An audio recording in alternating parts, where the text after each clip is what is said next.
Hello students, how are you all? I hope you all are fine and healthy. So let's start today's class.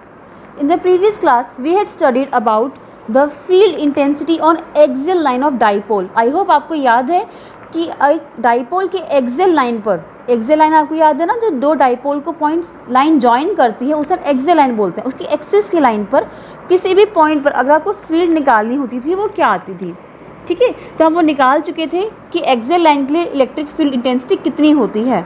अब हम आज के इस lecture में बात करेंगे कि इक्वेटोरियल लाइन के लिए फील्ड इंटेंसिटी क्या होती है। तो जानते हैं पहले इक्वेटोरियल लाइन क्या है।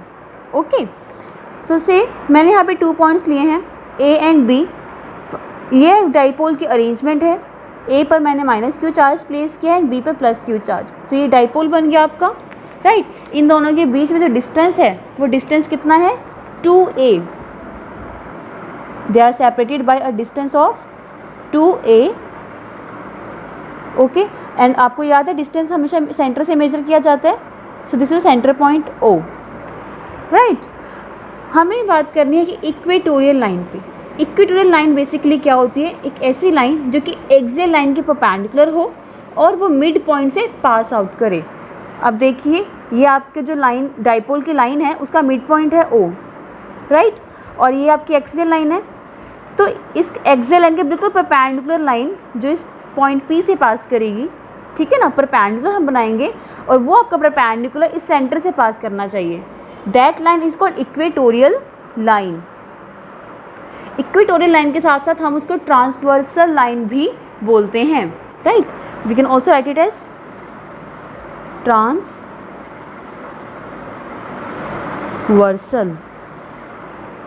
राइट। तो अब हमें इसी पॉइंट P पर फील्ड इंटेंसिटी फाइंड आउट करनी है इस डाइपोल की वजह से। तो ये पॉइंट P कहाँ पे प्लेस है, आपकी इक्वेटोरियल लाइन पे, और मैंने यहाँ पे +1 कूलम का एक यूनिट पॉजिटिव चार्ज किया, प्लेस कर दिया है। This is my unit positive charge which I had placed at the point P। Okay, now अब हम अपना प्रोसीजर स्टार्ट करते हैं। हमें पता है कि फील्ड इंटेंसिटी फाइंड आउट करने के लिए हमें इलेक्ट्रिक फील्ड की डायरेक्शंस पता होनी चाहिए, और हमें ये भी पता है कि एक डाइपोल के अरेंजमेंट में जो इलेक्ट्रिक फील्ड आती है वो दोनों चार्जेस का वजह से होता है।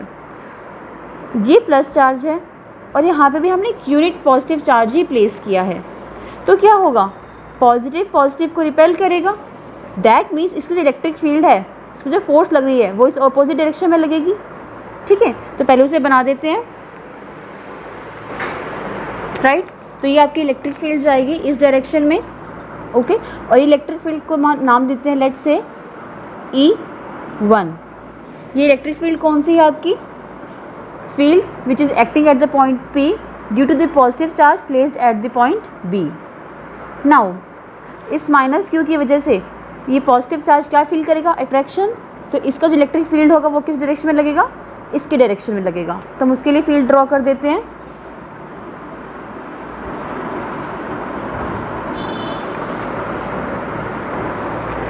राइट, तो इसको हम नाम दे देते हैं लेट्स से E2 वेक्टर। तो ये एक मेरे पास इलेक्ट्रिक फील्ड पॉजिटिव की वजह से आ गई E1, और ये मेरे पास आ गई नेगेटिव की वजह से E2। तो अब हमने पता है कि इलेक्ट्रिक फील्ड को लिखते कैसे हैं। How do we write electric field. E1 vector के लिए अगर हमने लिखना है पॉजिटिव चार्जेस के लिए, तो electric field is equals to 1/4πε0, okay, charge by distance. Distance किस चीज़ का, इस पॉइंट P का, from the point Q, okay. Let's say तो वो डिस्टेंस कितना बन जाएगा आपके पास, PB।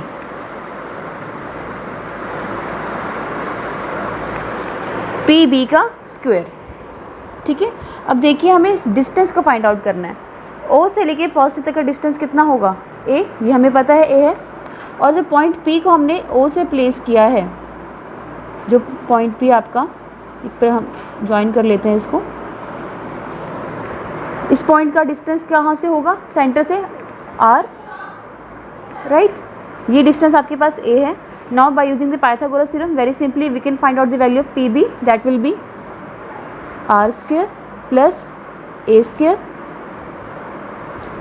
Under root. ओके, तो मैंने पावर हाफ इंट्रोड्यूस कर दिया। सिमिलरली ए पी की वैल्यू भी क्या होगी, आर स्क्वायर प्लस ए स्क्वायर की पावर 1/2। ओके, तो नाउ देखिए ये पी बी स्क्वायर आ गया, वैल्यू लिख लेते हैं।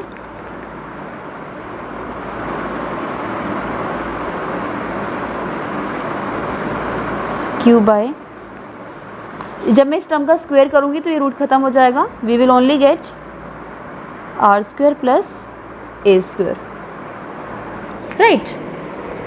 Okay, similarly what will be the value of E2, same रहेगी। This is 1/4 pi epsilon naught, okay, Q by this AP square, and AP की जो वैल्यू है वो भी इसी के इक्वल होगी जितनी आपके पास PB है। निकाल भी सकते हैं आप इसको पाइथागोरस थ्योरम से, तो मैं डायरेक्टली वैल्यू लिख रही हूँ 1/4 pi epsilon naught Q by are square plus A square. Okay, इतनी चीज़ क्लियर हो गई। अब देखिए आपके पास जो मैग्नीट्यूड है E1 और E2 दोनों का मैग्नीट्यूड क्या है, सेम है। दैट्स वाई इनका जो मैंने डिस्टेंस है वो एक जैसा ही बनाया है कि E1 और E2 दो अलग अलग फोर्सेस जो हैं, एक पॉजिटिव की वजह से लग रही है और एक नेगेटिव की वजह से लग रही है, लेकिन इनका जो मैग्नीट्यूड है वो क्या है, सेम है। तो अगर मैग्नीट्यूड सेम है तो ऑब्वियस हमें इसे क्या निकालना है, इसका रिजल्टेंट निकालना है कि इस P पॉइंट पे दो इलेक्ट्रिक फील्ड जो लग रही हैं उसकी वजह से नेट इलेक्ट्रिक फील्ड क्या है, हमने बेसिकली वो फाइंड आउट करनी है। ओके, तो नेट इलेक्ट्रिक फील्ड कैसे फाइंड आउट करेंगे, net electric field find out करने में इस P पॉइंट पे, तो वो हम कैसे फाइंड आउट करेंगे। तो उसके लिए हम क्या कर, पैरेलल लाइन ड्रॉ कर देते हैं इस पॉइंट P से जो कि ए बी के बिल्कुल पैरेलल है। तो ये मैंने क्या किया, एक पैरेलल लाइन ड्रॉ कर दी, राइट। अब मान लेते हैं this is at angle theta, this is also angle theta. ये आपके पास एक पैरेलल लाइन है ए बी के। If this is angle theta and A P is a transversal, ठीक है ना, इंटरसेक्टिंग लाइन है ए पी, तो अगर ये थीटा एंगल है this will also be theta, right. Similarly ये एक पैरेलल लाइन है आपस में and this P B is a transversal, तो if this is the theta angle this will also be theta, ऐसे ही हो जाएगा। So now we get the two theta, हमारे पास दो थीटा की वैल्यूज़ आ गई। अब देखिए हम क्या कर सकते हैं, जो इलेक्ट्रिक फील्ड नेट है यहाँ पे, तो net electric field E present है, उससे कंपोनेंट्स कर सकते हैं। Now we know the component along the theta, theta के साथ जो कंपोनेंट लगता है that is E cos theta, right.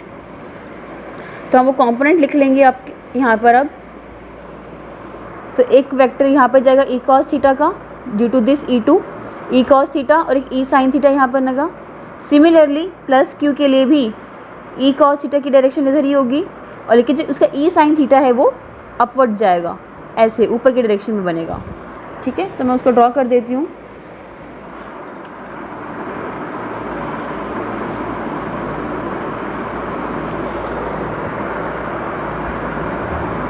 तो जो मेरे साइन थीटा के जो पैरेलल कंपोनेंट्स हैं वो आपस में क्या हो जाएंगे, कैंसल हो जाएंगे। ओके, तो देखिए हम इसे क्या करेंगे। अब E1 के दो रेक्टेंगुलर कंपोनेंट्स आ गए हैं, एक है E1 कॉस थीटा, ठीक है, एंड एक है E1 sine theta.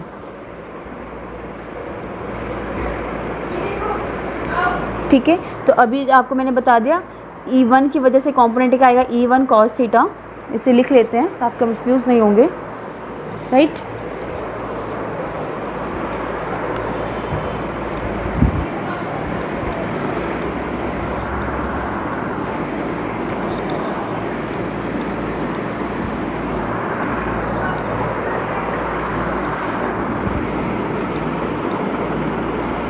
E1 vector has two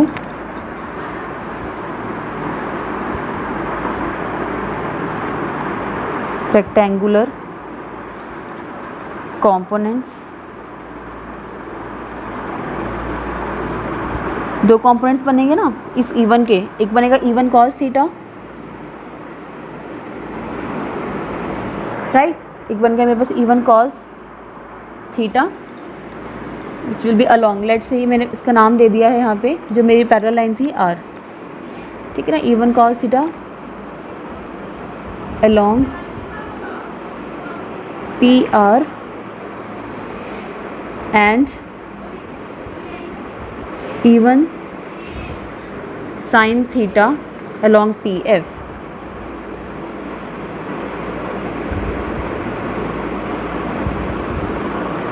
ये वाला जो पॉइंट है F, राइट। सिमिलरली जो E2 है आपके पास, उसके भी कंपोनेंट्स बनेंगे, हम उसको भी लिख लेते हैं। E2 vector has two rectangular components, E2 cos theta along PR and E2 sin theta along PD. Let's say this is my D point, okay, D. Now अभी आप लोग क्लियरली देख रहे हो कि cos थीटा के जो कंपोनेंट्स हैं, जो cos थीटा के कंपोनेंट्स हैं यहाँ पर दोनों ही क्या होंगे, एडअप हो जाएंगे, लेकिन जो साइन थीटा है वो क्या हो जाएंगे, कैंसिल हो जाएंगे, राइट। तो हमने इसी के लिए बारे में लिखना है अब कि जो दोनों के मैग्नीट्यूड्स हैं वो क्या हैं, सेम हैं, राइट। एज E1 वेक्टर का magnitude is equals to the magnitude of E2 vector, okay. Therefore, E1 sin theta along PD and E2 sin theta along PF cancel out. तो रिजल्टेंट हमारे पास क्या बचा, अगर हमें रिजल्टेंट फाइंड आउट करना है, ठीक ना, P पॉइंट पे, therefore resultant intensity at P is क्या होगी, E vector is equals to, दोनों का कॉस कंपोनेंट आप ऐड कर देंगे, वही तो बच रहा है हमारे पास जो कि हमें फाइंड आउट करना था, E2 cos थीटा, ये क्या बन गया, और हम E2 को E1 में या E1 को E2 में लिख सकते हैं, तो लेट से मैंने E2 को E1 से रिप्लेस कर दिया है, प्लस E1 cos थीटा, और रीज़न लिख देते हैं बिकॉज E1 का magnitude is equals to E2 का magnitude, right. So here we get 2E1 cos theta, right. अब यहाँ पे E1 की वैल्यू सब्स्टिट्यूट कर देंगे, ऊपर जो हमने वैल्यू निकाली थी, तो क्या आ जाएगा आपके पास, Q/4 pi epsilon naught R square plus A square, ये साथ में आ गया cos थीटा, राइट। अब हम इसे cos थीटा को भी आगे सॉल्व कर लेंगे, हमें यहाँ पे cos थीटा नहीं छोड़ना है अकेले, तो आप cos थीटा देख सकते हो, cos थीटा क्या होता है, बेस अपॉन में हाइपोटेन्यूज, राइट। तो OA this from point O two point A, OA divided by AP, ये बेस है हमारे पास और ये हाइपोटेन्यूज है, यहाँ से cos थीटा आ जाएगा, तो हम उसी को लिखेंगे, ठीक है। This is equals to 2Q/4 pi epsilon naught R square plus A square, और cos थीटा की जगह क्या लिख दिया हमने, OA अपॉन में AP, राइट। अब हम क्या करेंगे, इसकी वैल्यूज़ को पुट कर लेंगे, हम लोग वैल्यू पुट करेंगे तो हमारे पास क्या आ जाएगा, E वेक्टर का मैग्नीट्यूड हम निकाल रहे हैं, दैट विल बी 2 अपॉन में 4 pi epsilon naught Q by are square plus A square, ये सब तो हमने निकाला ही हुआ था। बस हमें ओ ए अपॉन में ए पी जो लिखा था यहाँ पे, ओ ए अपॉन में ए पी, इसकी वैल्यू लिखनी है।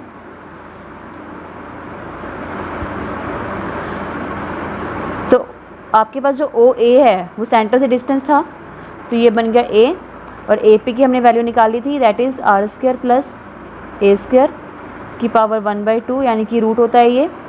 ओके, तो आपके पास ये देखो, ये आर स्क्वायर प्लस ए स्क्वायर है और ये भी आर स्क्वायर प्लस ए स्क्वायर, इसे कंबाइन कर दीजिए 2q a। अच्छा, ए को भी हम 2a के साथ लिख सकते हैं, तो मैं 2a लिख रही हूँ साथ में q by 4 pi epsilon naught R square plus A square की पावर 3/2 हो गई। और आपको पता ही है कि जब चार्ज को हम उसके डाइपोल के डिस्टेंस से मल्टीप्लाई करते हैं, आपके पास ये आ जाता है डाइपोल मोमेंट, राइट। तो हमने यहाँ पर लिख दिया p, ओके, p वेक्टर का magnitude divided by 4 pi epsilon naught R square plus A square की पावर 3/2। अब आपको समझ में आया कि मैंने यहाँ पे 2 से 4 कैंसिल क्यों नहीं किया, वैसे तो कैंसिल हो जाता, बट फिर a और q बच जाता, उसका हमारे पास कितना सिग्निफिकेंस नहीं है। लेकिन अगर मैं डाइपोल मोमेंट यहाँ पे लिख दिया तो उसका सिग्निफिकेंस है, right. So this is my ultimate result, electric field intensity. Okay, तो मेरे पास ये रिजल्ट आ गया, ई वेक्टर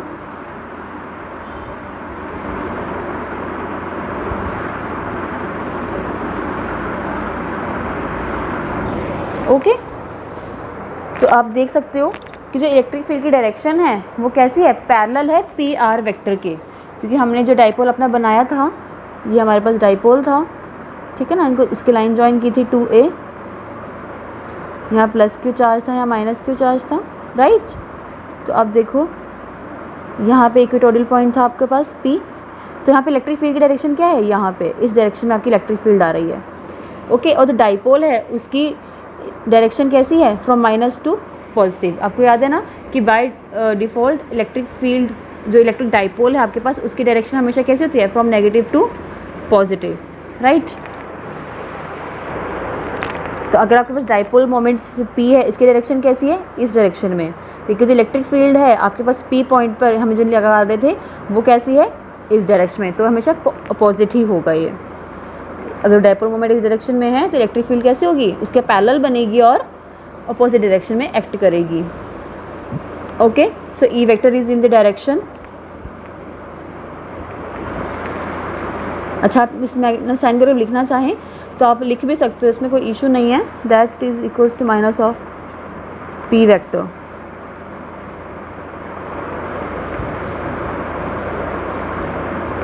की पावर 3/2, राइट। यानी लिख लिया, तो हमें क्या पता चल रहा है, that E vector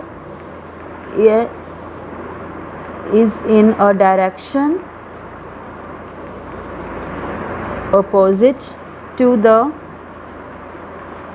direction of P vector.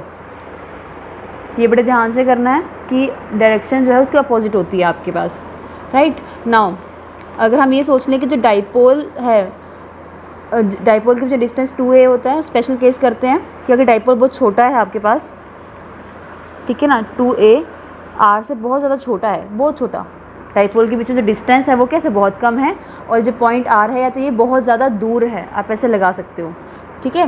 तो उसके लिए हम क्या करेंगे, जो 2a आता है हमारे रिजल्ट में, जो a वाला पॉइंट है उसे क्या कर देंगे, नेगलेक्ट कर देंगे, तो हमारे पास कितना बच जाएगा, E vector is equals to V vector का mod divided by 4 pi epsilon naught r cube. तो ये हम क्लियरली यहाँ से देख सकते हो, p कांस्टेंट हो जाता है, 4 पाई एप्सिलॉन नॉट कांस्टेंट है, तो इलेक्ट्रिक फील्ड किसके प्रोपोर्शनल है, 1/r क्यूब के, right. Electric field is proportional to the 1/r cube, right. So हमने पीछे एक्सेल लाइन के लिए अपनी जो इक्वेशन लिखी थी वो क्या थी, याद कीजिए। इलेक्ट्रिक फील्ड जो एक्सेल के लिए निकाला था वो क्या था, P वेक्टर डॉट, यहाँ 2 था साथ में, ठीक है ना, divided by 4 pi epsilon naught R square minus A square की पावर 2, ठीक है ना। ये चीज़ थी। और फिर मैंने कहा था कि 2 से 4 कैंसिल नहीं कर रहे हम, क्योंकि ये चीज़ आपको आगे काम आएगी। तो क्या काम आ रही है वो यहाँ पे काम आएगी। जब हमने अपने इलेक्ट्रिक फील्ड इक्वेटोरियल लाइन के लिए निकाला तो क्या बना वो, इक्वेटोरियल लाइन के लिए पी वेक्टर, और यहाँ पे भी अच्छा एक और चीज़ देखो, अगर यहाँ पे हम ए को नेग्लेक्ट कर देते हैं, इफ़ ए स्मॉल, तो यहाँ पे भी ए नेग्लेक्ट हो जाएगा। तो आपके पास कितना आ जाएगा, ये 2p vector divided by 4 pi epsilon naught r raise to the power 3, ठीक है ना, इतना ही बनेगा, क्योंकि एक यहाँ पे r की पावर 4 बनती है, राइट, और ऊपर यहाँ पे एक r होता है, सॉरी मैंने पहले लिखा भूल गई थी मैं, ऊपर यहाँ पे r होता है, ठीक है ना। तो r की पावर 4 से वो एक जो ऊपर r कैंसिल हो जाएगा, तो हमें सिर्फ r की पावर 3 रह जाएगी, ओके। और इक्वेटोरियल लाइन के लिए हमारे पास जो रिजल्ट आया that is p vector by 4 pi epsilon naught r cube. तो अगर हम इन दोनों को क्या करें, डिवाइड कर दें, if you will divide these two equations, ठीक है, आपके पास क्या आ जाएगा, ई एक्सियल अपॉन में ई इक्वेटोरियल। देखो डिवाइड करके देखो, 2p, p से p कट जाएगा, 4 पाई एप्सिलॉन नॉट से 4 pi epsilon naught, r cube से r क्यूब, सब कुछ कट गया। तो आंसर कितना आ गया, सिर्फ 2। ये जो 2 था जो बच रहा था हमारे पास एक्सियल लाइन में, सिर्फ यही बच रहा था, राइट। तो इसका मतलब क्या है कि जो एक्सियल लाइन पर जो भी आपके पास डाइपोल होगा वो इक्वेटोरियल लाइन का कैसा होगा, ट्वाइस होगा, ठीक है ना। इसका मतलब यही हुआ ना कि जो इलेक्ट्रिक फील्ड एक्सियल लाइन है वो कैसी है, ट्वाइस ऑफ इक्वेटोरियल लाइन। इसको आप मल्टीप्लाई करके देख सकते हो, राइट। सो एक्सियल लाइन की इलेक्ट्रिक फील्ड इंटेंसिटी ट्वाइस होगी the electric field intensity which are going to calculate at the equatorial line of the dipole, ठीक है ना। दोनों की जो मैग्नीट्यूड है और डायरेक्शन है वो डिपेंड करते हैं डिस्टेंस r पे, कि आपको जो डिस्टेंस r है, अगर एक्सियल लाइन पे भी यहाँ पे पॉइंट p है तो उसका डाइपोल से कितना डिस्टेंस है r, या फिर अगर इक्वेटोरियल लाइन पर पॉइंट p है तो उसका डिस्टेंस कितना है r से, ठीक है ना। लेकिन उसके साथ साथ ये एंगल पे भी डिपेंड करता है और डाइपोल मोमेंट पे भी डिपेंड करता है, right. So I hope that this is clear to you. ये एक बहुत ही अच्छा कंसेप्ट है, बहुत ही इंपॉर्टेंट कंसेप्ट भी है, आप इसको अच्छे से पढ़िएगा, ध्यान से पढ़िए, और कोई भी प्रॉब्लम होते हैं you can comment your doubts and I will try to solve your doubts as soon as possible. Thank you so much. In next class में हम लोग पढ़ेंगे electric field intensity any point to short electric dipole, क्योंकि अगर electric dipole short है, अभी तो हमने क्या किया कि एक्सियल लाइन के लिए पढ़ लिया, इक्वेटोरियल लाइन के लिए पढ़ लिया, लेकिन क्या हो अगर पॉइंट तुम्हारा यहाँ पे प्लेस्ड हो, ठीक है ना, या फिर तुम्हारा पॉइंट यहाँ कहीं प्लेस्ड है, मतलब कहीं पे भी प्लेस्ड है, वो एक्सियल लाइन या इक्वेटोरियल लाइन के लिए नहीं है, तो क्या कर सकते हैं हम क्या करें, जनरल इक्वेशन निकालेंगे उसके लिए, राइट। तो नेक्स्ट क्लास में हम यही करेंगे। आज के लिए इतना ही। Thank you so much.